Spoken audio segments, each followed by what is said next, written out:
Good afternoon, everyone, and welcome to our chat about Sisterhood Portraiture, a duo exhibition featuring the work of our artists Sally Brown and Amy Chaiklin.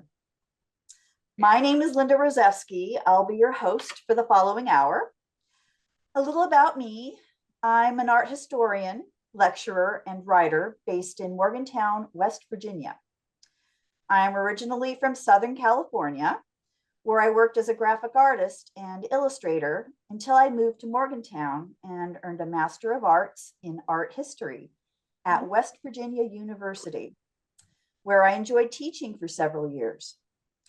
I've chaired and presented at several academic conferences, and my favorite field of study is 20th century art and, of course, women in art. Over the past few weeks, visitors to the Monongalia Art Center gallery have had the opportunity to view pictorial tributes to seminal women artists created by Sally Brown and Amy Chaiklin. On this, the last day of the exhibit, it's an honor to have both artists here with us, Sally on site in the gallery, and Amy via the magic of Zoom, to talk about their unique artistic collaboration. Questions and comments from the audience are more than welcome and will be addressed toward the end of our time together.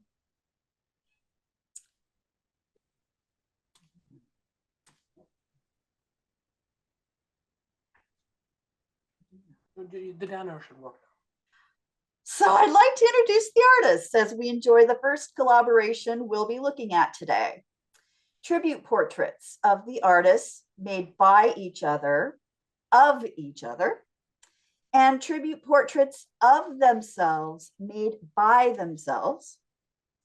So on the top left, we have Sally Brown's tribute to Amy Chaiklin, and beside it, we have Amy's tribute to herself, and why not? On the bottom left is Sally's tribute to herself, and beside that, we have Amy's tribute to Sally. Sally Jane Brown is an award-winning artist, curator, and writer, currently based in Morgantown, West Virginia. She holds a Bachelor of Arts in Studio Art, a Master's in Public Administration, and a Master of Arts in Art History and Feminist Theory, exploring womanhood, motherhood, and the body through drawing, painting, and performance. Sally has exhibited in spaces both nationally and in the UK. She has curated group shows and participated in national artist residencies, as well as an internationally renowned artist residency in Argentina. A former member of the College Art Association National Committee on Women in the Arts, she has edited the online journal Les Femmes Folles, and her writing has been featured in several publications, including Hyperallergic, Women's Art Journal, and Art Slant. She currently serves as exhibits coordinator for West Virginia University Libraries. Amy Chaiklin is an internationally exhibited figurative painter. She graduated with a BFA from Washington University in St. Louis, Missouri, and is an alumnus of the New York Studio School Paris program in France. Amy has received a combined grant from the Women's Studio Workshop / New York State Council on the Arts, written a dozen articles published in New York Arts Magazine, curated 2 feminist group exhibitions in New York, and participated in international artist in residencies in Germany, France, and New York. Her artworks have been published in a Museum of Modern Art exhibition catalog and in the Studio Museum in Harlem's Studio Magazine, and are included in several USA museums and art institutions' collections. Originally from New Jersey, Amy has lived in Berlin, Germany, and currently lives and works in New York City. So before we dive in, I'd like to remind everyone about obstacles women artists have faced over the years and why exhibits like this are so important. It wasn't until the 1980s that women were slowly introduced into the canon of Western art, which has historically been defined by works of art valued within our culture and deemed worthy of study. It's a timeline of artists often described as masters, great, or genius artists, such as Leonardo da Vinci, Claude Monet, and Pablo Picasso. The canon is white, male, Eurocentric, and has been central to the study and teaching of art and its history for centuries. In the first edition of H.W. Janssen's History of Art, widely used in art history courses since 1962, no women artists are mentioned. In 572 pages, not one. It wasn't until a later edition in 1987 that women artists appeared in Janssen's official art historical tome. Art critics and museums have also played a huge role in promoting an elite group of males who define greatness while excluding the contributions of women. This exhibit, Sisterhood Portraiture, is, in Sally's words, a reminder that contemporary female artists are not alone amongst the revered patriarchal traditions of the solo genius artist in the canon of art. Now let's hear from the artists themselves. Amy, tell us how Sisterhood came about. How did the two of you meet and what made you decide to team up? Well, first of all, I'd like to say thank you, Linda, for those beautiful introductions to both Sally and I. Sally and I met during the pandemic. During that time, I became connected to many virtual communities and circles of women artists that lived all over the US. One of these artists is Laurence de Valmy, who's also her portraits included in the show. And Valmy suggested that I contact Sally Brown about a group show that she was co-curating with Leslie C. Soemeyer called The Feminist Connect. I did connect with Sally, and my portrait of the Guerrilla Girls was accepted into that particular exhibition.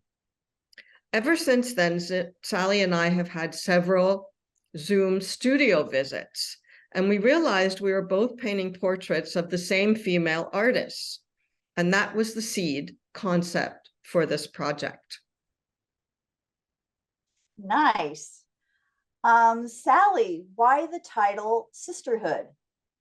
What does that term mean to you, and how does it apply to your work? Yes, like Amy said, we were both making these tributes to these feminist artists, and so it's just kind of a reference to the importance of honoring women artists before and around us. So sisterhood is just a really simple but productive word to describe our intent.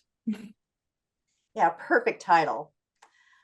I'd like you both to talk a little bit about your process. What materials do you enjoy using?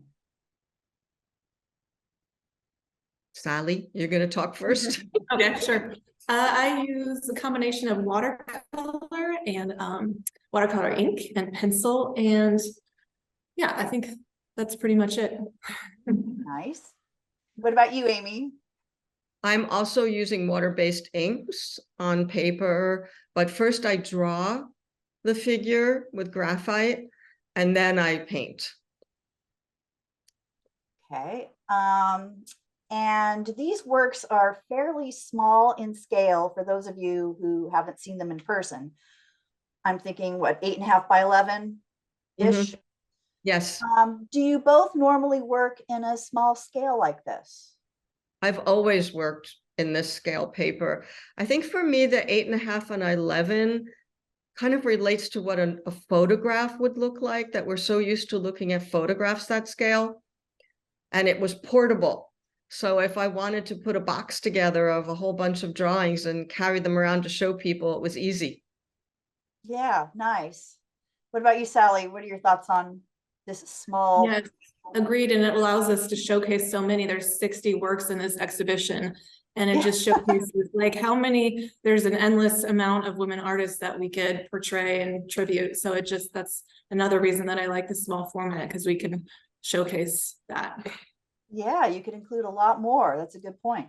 And also, I enjoy the intimacy of, walking up to one of these pieces and it just being, right there. It's just lovely. The whole show is fabulous. There are 60 works total, by the way. But there are a few standouts for me. The first being your tributes to the Guerrilla Girls. You can't have a meaningful discussion about feminist art without talking about the Guerrilla Girls, a group of anonymous artists and activists who formed in New York in 1985 and are still active today. Institutional critique became a popular strategy in the 80s. Fed up with the elitism and bias of the art world, this group of women artists formed an art coalition and began making public appearances disguised in gorilla masks. Gorilla is a clever pun on the word gorilla with an O, and it also references the group's unorthodox tactics in consciousness raising. Guerrilla, as they spell it, is Spanish for little wars, and it's where the term guerrilla warfare comes from. In 1989, they asked, do women have to be naked to get into the Met Museum? Beside a parody of Ingres' long-revered large odalisque, which exemplified the Western male fantasy of a white harem slave in 19th century. The design was meant to be a billboard for the New York Public Art Fund, but it was rejected and instead displayed on public buses, until the bus company canceled the lease because the image was, quote, too suggestive. Amy, I love your Guerrilla Girl here. You were in New York City in the 80s. What was it like to be a woman artist in that time and place? Well, thank you for asking that, Linda. I moved to New York in 1977 and found a live-work studio in the East Village. And at that time, the whole downtown art scene was in Soho. It wasn't until 1980 that the East Village neighborhood started filling up with storefront galleries that were mostly run by artists. And I immediately started exhibiting my work in those group shows. Even though there were as many women as men in those group shows in the East Village, the men got the solo shows and the reviews. In 1983, to claim a bigger space for my female agency, I started painting large-scale feminist street wall paintings, which were completely ignored by the press. This made me ask, what else could I do to support other women artists? And my answer was to organize 2 all-women group exhibitions, one at Club 57 in 1982, and the second at 55 Mercer in 1983. Then in 1985, I was walking down the street in Soho and I saw my first Guerrilla Girls poster that was wheat pasted on the wall all over Soho. The Guerrilla Girls printed posters with bold facts on them. I noticed this one. This was actually the first poster in 1985. It was expressing exactly what I was thinking and experiencing as a young woman artist. I did my research and discovered that the one solo show at MoMA by a woman was Georgia O'Keeffe in May through August 1946. The Guerrilla Girls poster was printed in 1985, 35 years later. It's a secret, as Linda said, to who these women are in the Guerrilla Girls group, and that's why they wear the gorilla mask when they appear in public. I found out that one of my dear friends, the artist Emma Amos, was a guerrilla girl only after Amos had passed away. So it's important for me personally and historically that I painted the guerrilla girl's portrait for this Cultural Pearls series.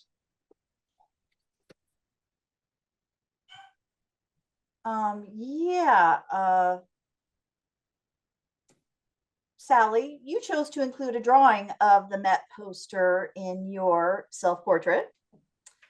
What do they mean by, do women have to be naked to get into the Met Museum? Because there's an astronomical majority of works that feature nude women by male artists in comparison to any artwork by women artists. So it's kind of a play, and then my main figure's pose is kind of a play on sculpture and the question. So I had fun with that one. Yeah, I love it. Amy, why is anonymity so important in their approach? I know you talked a little bit about that. Why is it so important for them to not reveal their identities? Well, because it's the Guerrilla Girls as a group is doing a political action, and they're trying to raise they say they're the consciousness of the art world. So it's not about who they are individually as artists, but they want to represent all female artists. So they take on famous women from art history as their names when they go and talk in public. Right. Like one of the Guerrilla Girls took on the name Frida Kahlo, for example. I don't know all the names that are being used at the moment, but they don't use their own name, and they're not supposed to reveal their own identity. Yeah, they say Guerrilla Girls, conscious of the art world. I can't help but think that they also want to protect their identities for self-preservation.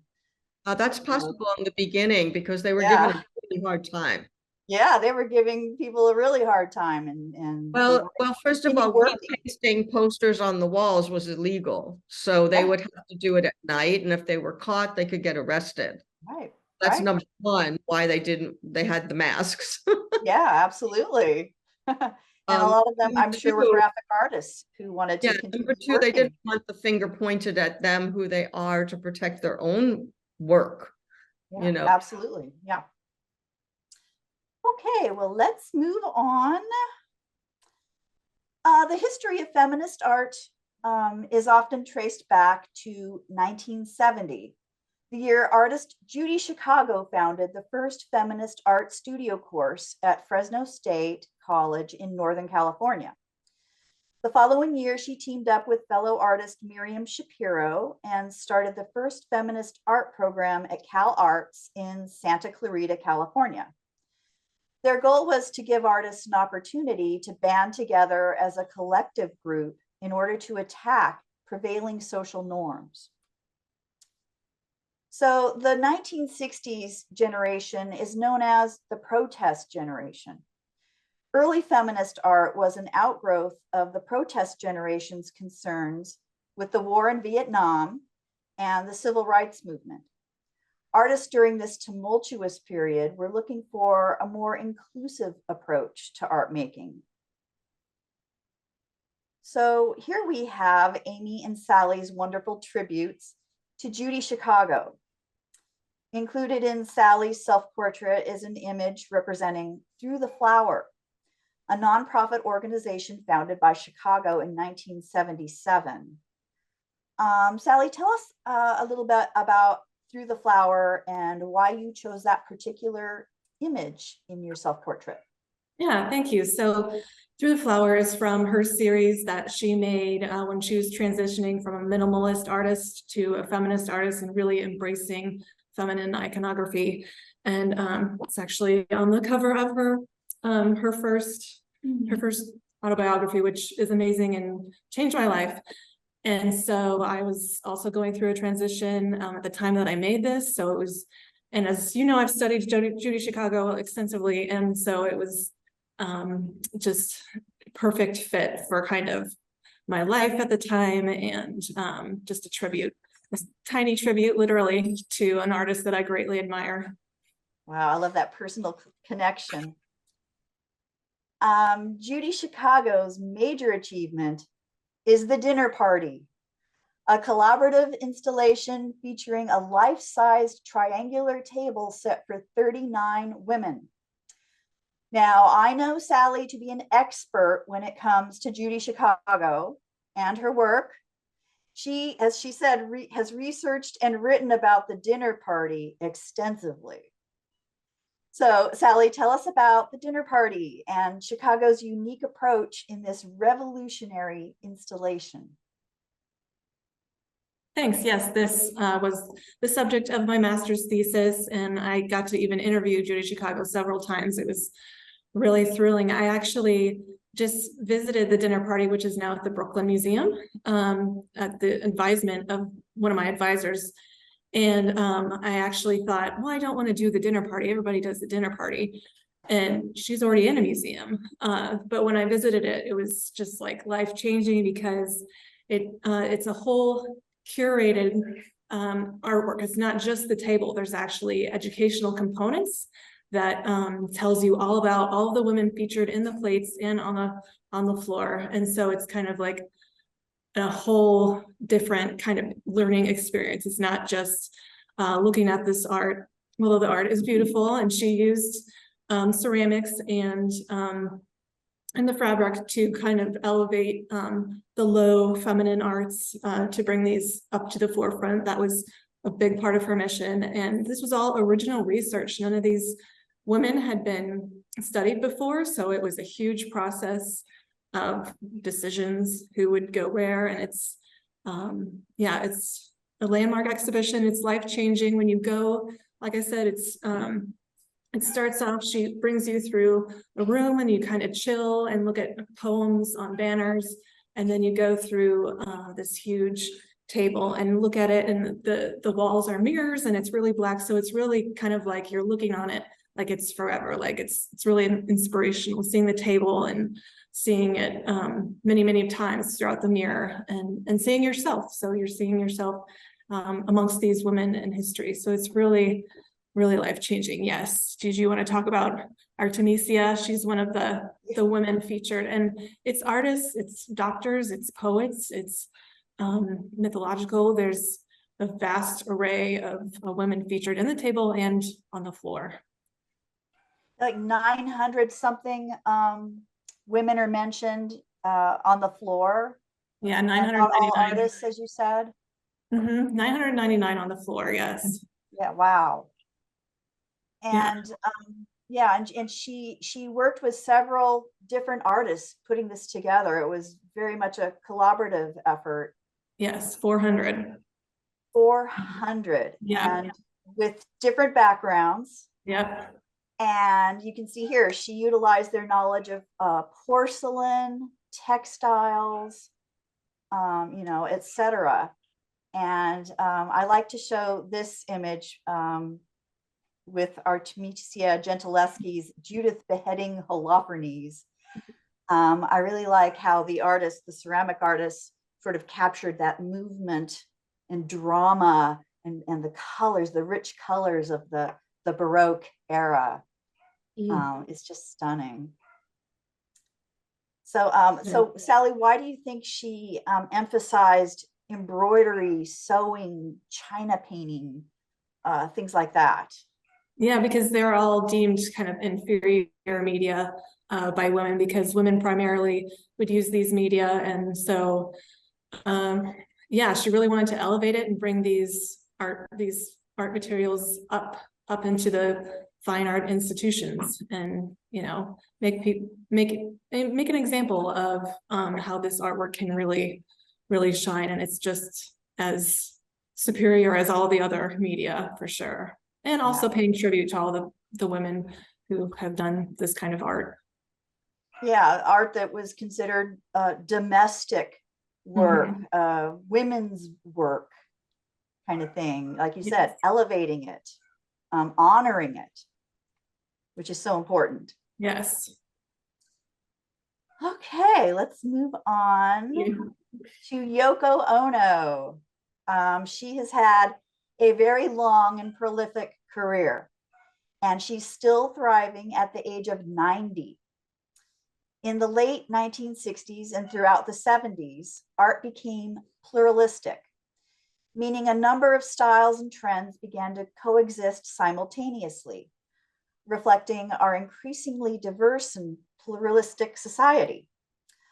Ono was part of an international art movement known as Fluxus, which is Latin for flow, suggesting continuous movement, a flux between object making and performance. Her art draws on Eastern and Western metaphysical thought, especially Zen Buddhism's embrace of spontaneous, unmediated experience. Ono's beat piece, Listen to a Heartbeat, 1963 Autumn, was published in her 1964 collection, Grapefruit, a series of what she calls event scores.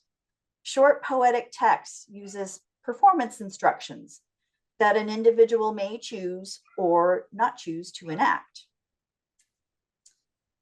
So Sally, you've referenced Beat Piece in your tribute to Ono. Tell us a little about it.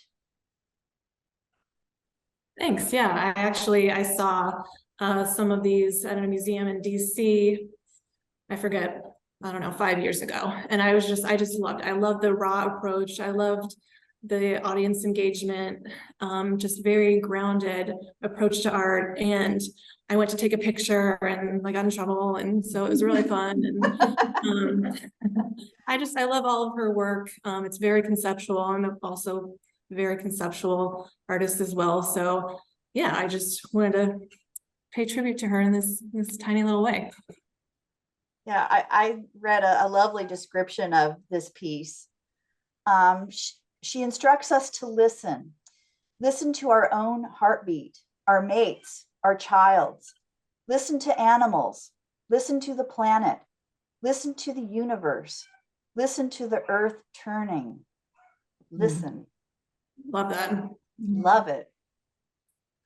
Oh, Sally, you depicted yourself with bound feet here. I wonder why you made that choice.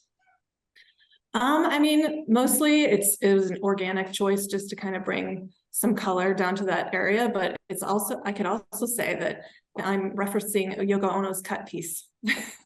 And, yeah, so that piece is where it was a performance work where she was dressed in a gallery and she invited the audience to come up and cut clothing off of her. So it's kind of like kind of a challenging people, how far will you go? And it's also really vulnerable of her because it's scissors, like who knows what random people could do. So it's a very strong piece really early on in her career. So mine are just completely down and off, and hers were more violently taken. But yeah, I lectured about that several times and I didn't make that connection. So that would be fabric binding your ankles together. That's brilliant. All right. Thanks. You're welcome. So Amy, let's fast forward to 1992 first of all. Amy, what can you tell us about Ono's endangered species exhibit? I just happened to be at the right place at the right time. In 1992, I was an artist in residence at the Stiftung Stark in Berlin, Germany. And my studio was on the second floor of the building. The main floor of the building was an entire gallery space with a year-long solo exhibition of Yoko Ono's endangered species. I was so happy to meet Miss Ono at the opening reception, as I especially resonated with her expression of female passion and her music. I wasn't at that time yet familiar with her visual art. The exhibition's central motif was a sculpture that you see of the 4 bronze figures seated on a bench with a dog laying near, which to Ono expressed a message of love and hope for humankind. However, I only remember Ono's film, Fly. This film was shown on a small TV sitting on a pedestal. The film is a close-up of a fly crawling all over a nude woman's body.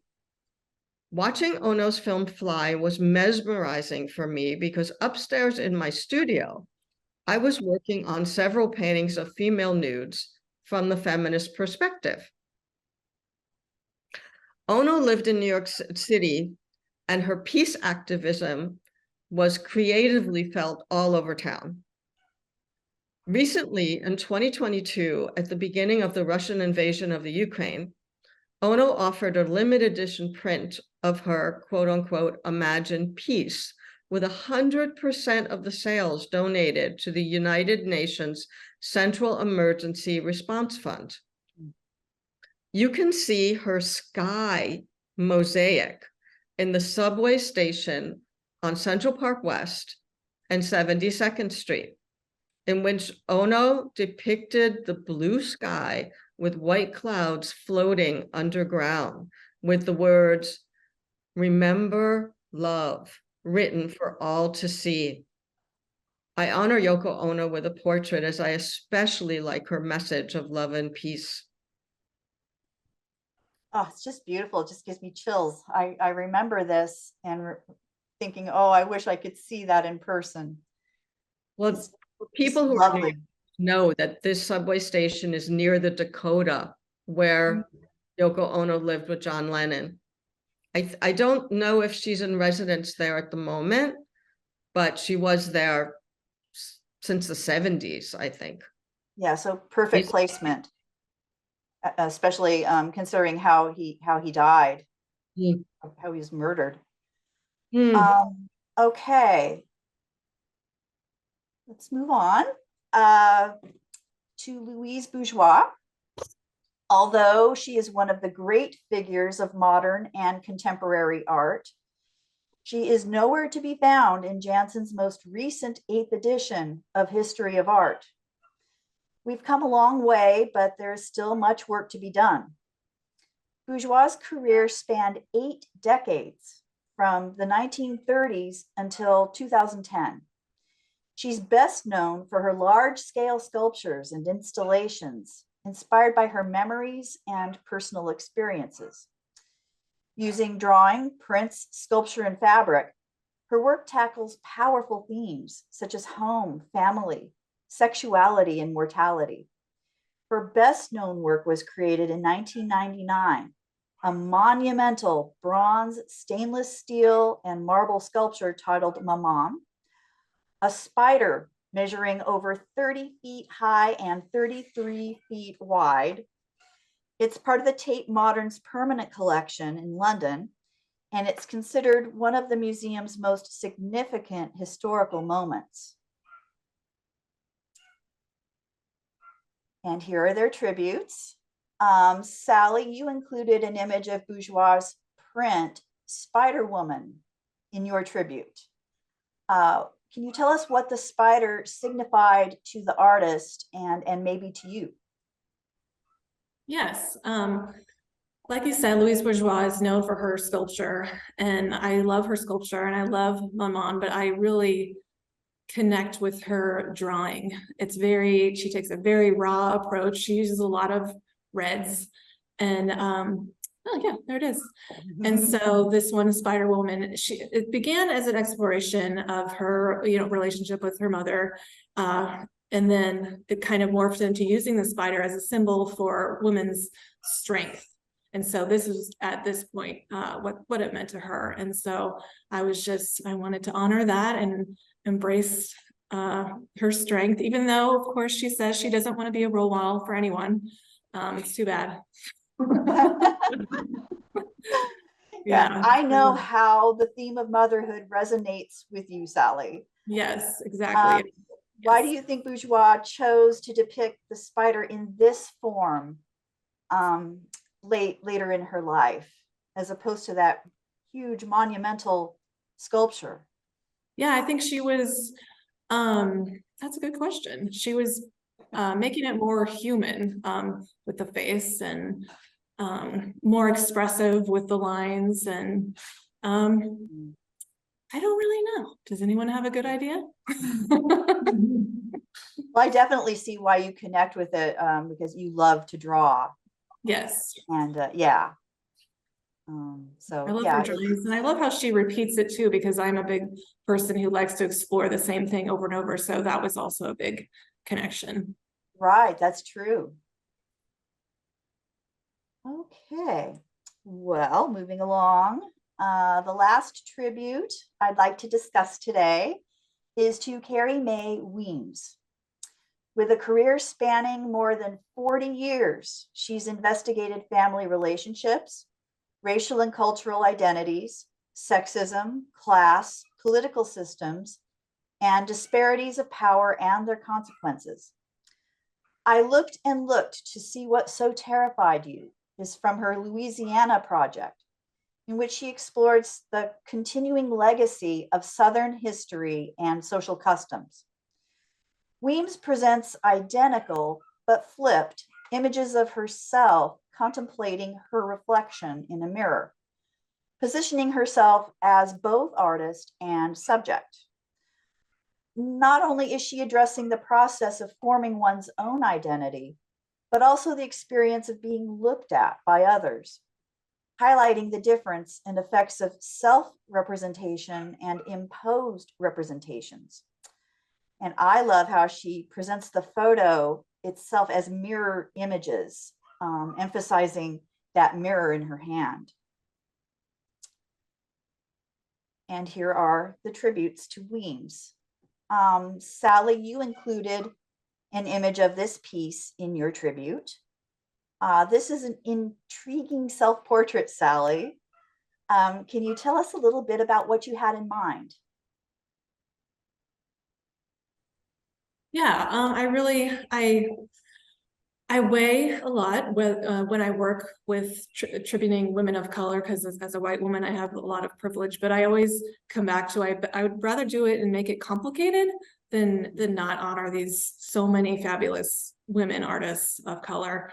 And so that's part of it. That's part of why the pose is kind of from the back, and it's kind of more closed off. And I just love the play with the different gaze. Like, she's really examines gaze, and so it has her looking in the mirror and me kind of looking back at the camera, and so it's just a conversation between the two poses, and yeah, thinking about gaze and body image and strength, all of that together. Yeah, lovely. Let's see. Here we have an image from Weems' landmark kitchen table series from 1990. Amy, what can you tell us about this particular series? I remember seeing it in person at the PPOW gallery back in 1990, and it was landmark. First of all, they were small prints, like the 8x10 size. They were presented. Oh, that's a different installation. I remember seeing it online. No, maybe that was the installation, but what I remembered, what that was in a long line around the gallery. Maybe there were several installations. So were there more than 15 images? I don't remember. I'd have to, they're all documented, but Weems' photographs was a full-on view of a Black woman's gaze. Yeah. And I responded to these images of women looking in the mirror and putting on makeup with her daughter, or what appears to be her daughter, eating with her family, reading a book, talking with friends, while all at the kitchen table. Weems says the kitchen table as the stage on which all the drama of domestic and family life plays out. And I understood this, as the kitchen table was also the center of my family life growing up, and still is. Weems also did another series called the Museum Series. Do you have photo of that? Yeah. Oh, that's the Shape of Things. The Shape of Things, yeah. In the Museum Series, which was 2006, the artist appears in a long black dress, standing alone with her back to the camera as she is looking at iconic museums. So this is the dress. When I chose to do her portrait, I'm presenting her in a similar long black dress as seen in her museum series, but I turn her around to face us.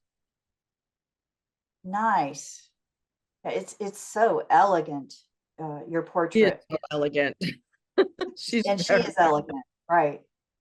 and then the poster that you had of the shape of things, you see how she's presenting her back again? Yeah, yeah. She's similar and wearing a long black dress, and it's very similar, but here she's in a park. I'm not sure what park that is.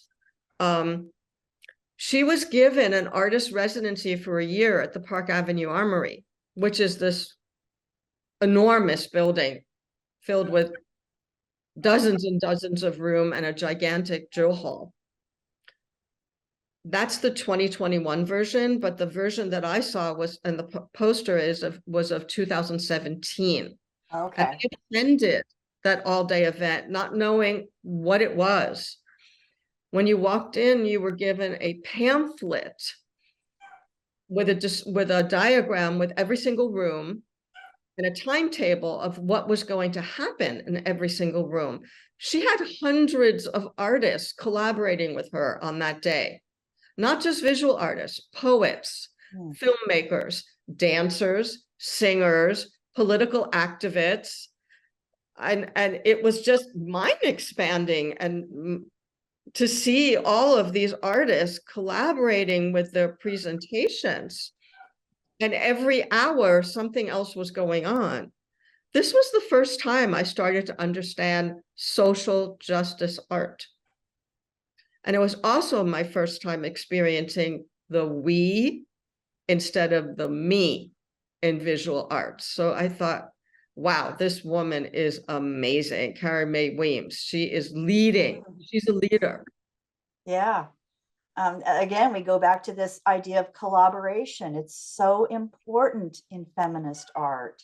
The idea of banding together rather than the solo genius artist, in his studio kind of thing.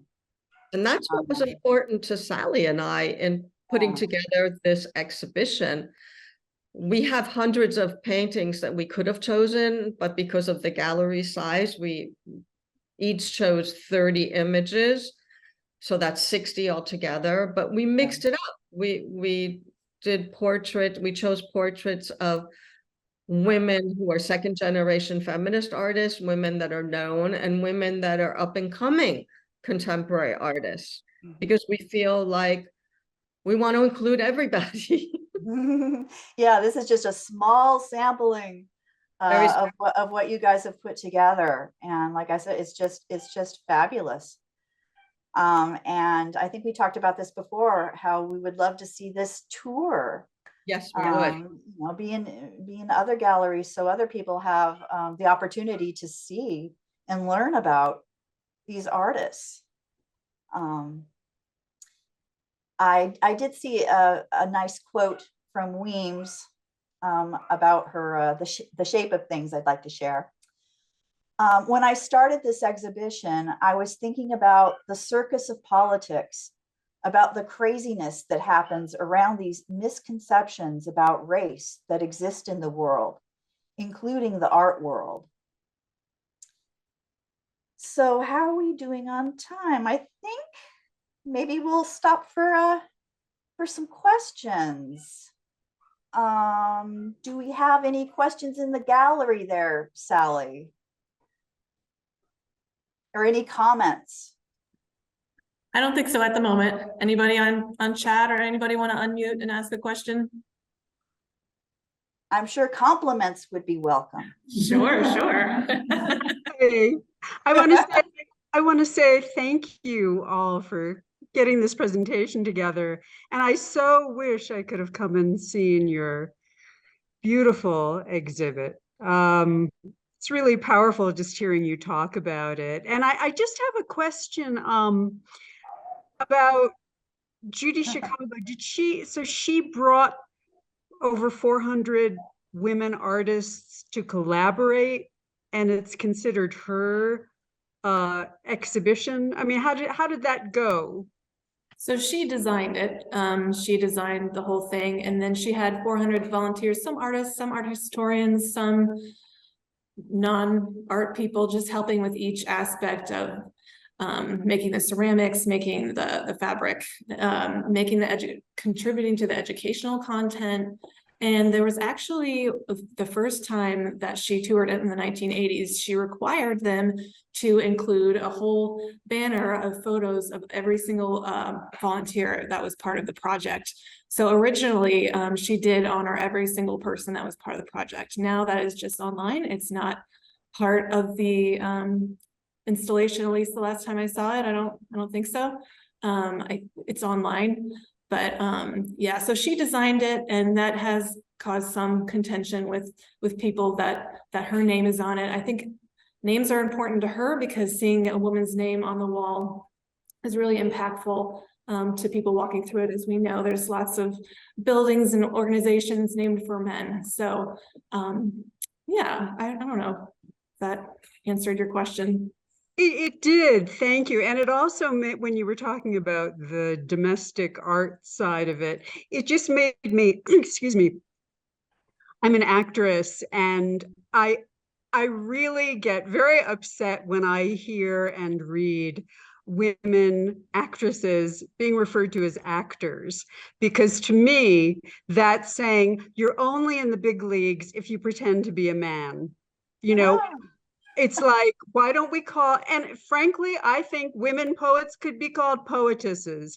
Fine with me, because you know what? What's wrong with being a woman? Why is that considered lesser? So I love both your works, and I really thank you for talking about it. Thanks. Thank you. Thank you so much. Excellent comments. Anybody else? Sally? Yes. Oh, there's a question here. Oh, good. Was any of this work shared at West Virginia University?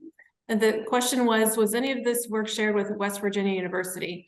And I did submit it to the Miss Arles galleries, but hear back. And then I did invite the whole department to come, but nobody's here. So Well, they're lost. We tried, and she used to teach at WVU, and I'm sure she shared it as well. So it's kind of a weird time for the university, but I won't get into that. But we tried. Yeah. How things go sometimes. A few people did. Yeah, like my kind of colleagues. Some of the question was, did anyone come to the opening? And yes, I had some colleagues came. I mean, Linda came. I was there. Yeah, come from the university. So that was really nice. Yeah. It was a nice turnout. Yeah. So where do these works go now? The question was, where are these going to go now? Well, we would love for another venue to pick it up. We're going to be, Mamie and I will probably meet next week or the following and discuss where we're going to submit it to different galleries and different spaces to try to travel it, because it's such an easy exhibition to travel. I mean, they can go in boxes this big. And Amy made the beautiful frames that are super light, and yeah. So in the meantime, are you not selling any of them? Oh no, they're for sale. We still, I mean, I've sold some thanks to a wonderful patron friend, and so if we traveled it, then I would make a new one. To represent the same. Yeah. Yeah, and I've already done that. So there you can get a little idea of what the exhibit looks like when you first walk in. That's the right wall, and it circles around the room, and it's really moving to see all these women artists honored in this way. It's wonderful. Unfortunately, it's the last day of the exhibit, so you'll have to catch it when it goes to another gallery. Which I just posted photos of the exhibit in the chat for anyone, and good. There's also a couple links on there to a podcast we did and an article feature, and yeah. So is there a video of the exhibit? There's a tiny little video. Yeah, it's a very nice video. mention that the wall text was written by art historian Bernadine Franco. Yes, yes. And we have a little catalog. If anyone wants one, feel free to reach out. And I just posted the podcast and also that article. Did I? Yes, I did. But we're hoping now that the exhibition has been at MAC and we've gotten the review in The Curious Frenchie. Both of us, Sally and I, were interviewed for Beyond the Paint with Bernadine podcast. And now we have this, which Sally, you're going to put up on your YouTube channel. So there's a lot of information about the show, and we're hoping that will help to get the show to travel to other venues. Absolutely. I have a question. Yes. Thank you. To see you. Deborah Wasserman is an artist, and her portrait is included in this exhibition. I'm honored. Thank you. Nice. Thank you so much. Okay, so I see this project a little bit like an archive, an historical archive with a strong educational component that both of you did alone and then together as a collaboration. And I'm wondering, how does this archive highlight a new angle that did not exist there before? How do you shed a light on this recent history of exclusion of women from the art world in a way that is enlightening us, something that we didn't think about before in the particular combinations and the particular angles that you choose? And the second part of my question is, are these women that are featuring in this archive aware of the fact that they're included? Were they asked for permission to be included? How do they react to the fact that they're included? And how do they view this exhibit? And, you know, the pairing and the context and all that. All good questions. Sally, what do you want to answer to that? I have more questions, but next time. It's a good question. I don't know if I even remember everything that you said. Okay. Well, some of them aren't living, but the living ones, I mean, some of them we know, like you, and so I hope that people are excited. Usually people are very appreciative and excited. Well, I haven't gotten a bad response. I was really excited when Renee Cox liked and reposted mine when I posted that. She's major. And what was the other part of the question? The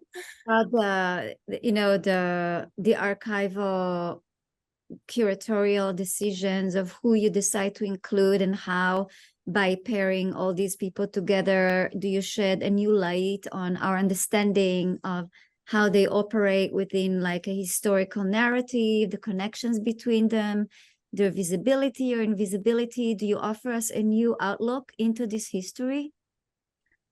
I mean, I think so, with our different approaches and the way we think about it. So the way I select is, I think maybe possibly like Amy's, when I'm going to exhibitions and I see either a new artist or one that I haven't depicted before, or an artwork that really inspires me.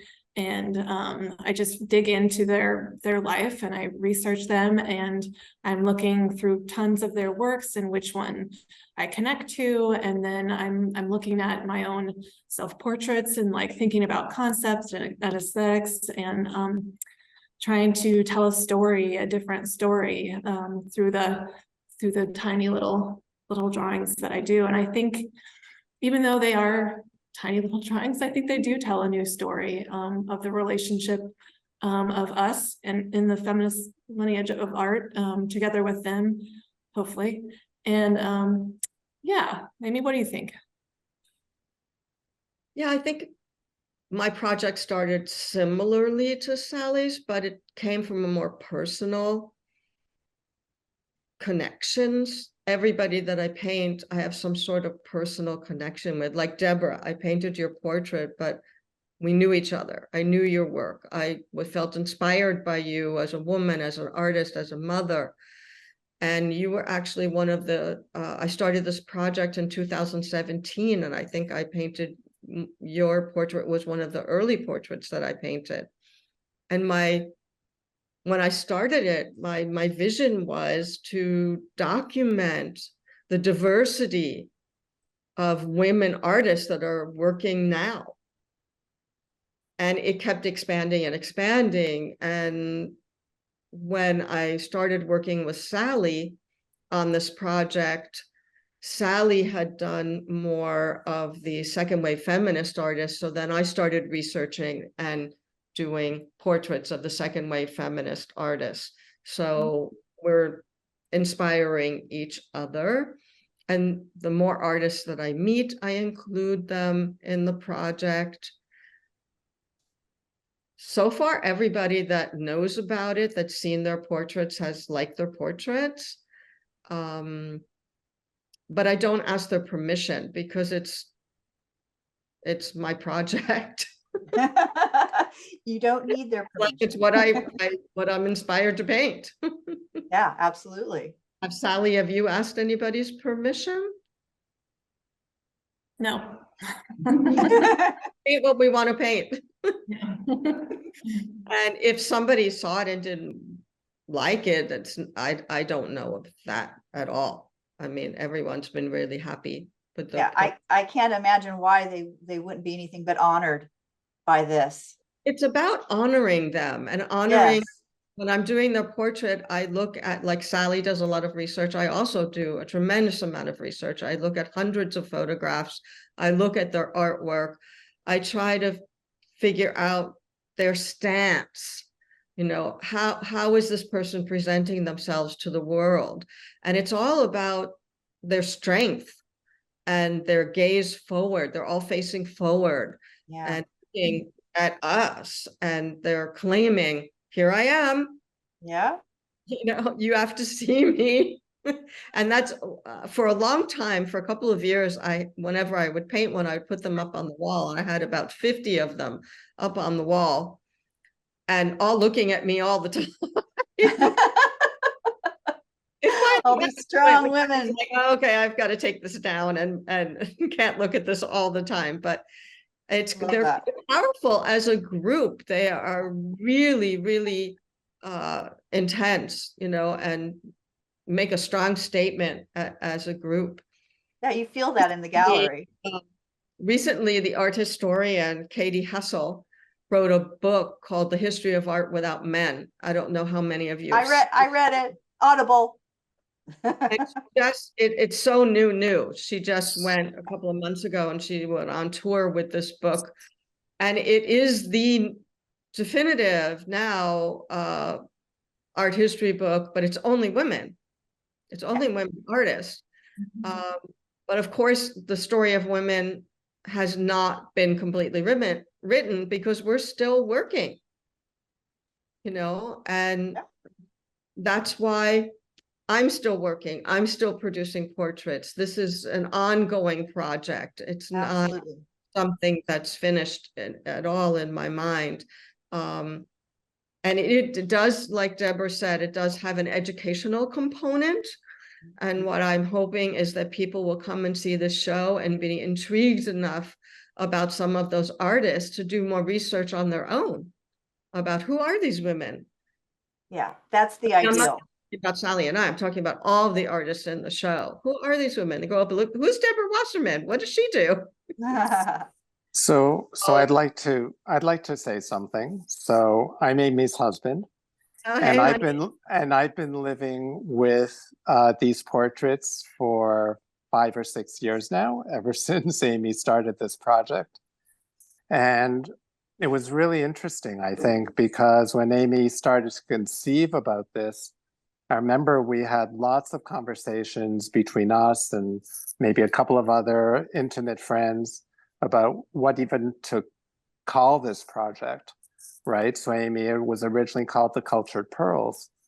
And I know Amy had a vision, and I totally respect, you know, everything that Amy has been doing with this project, because I've learned so much as well. So as a man, I think it's really important for men to be exposed to all these women, because maybe a lot of men don't know who they are. And Sally, I didn't know your work until very recently, and I think it's amazing.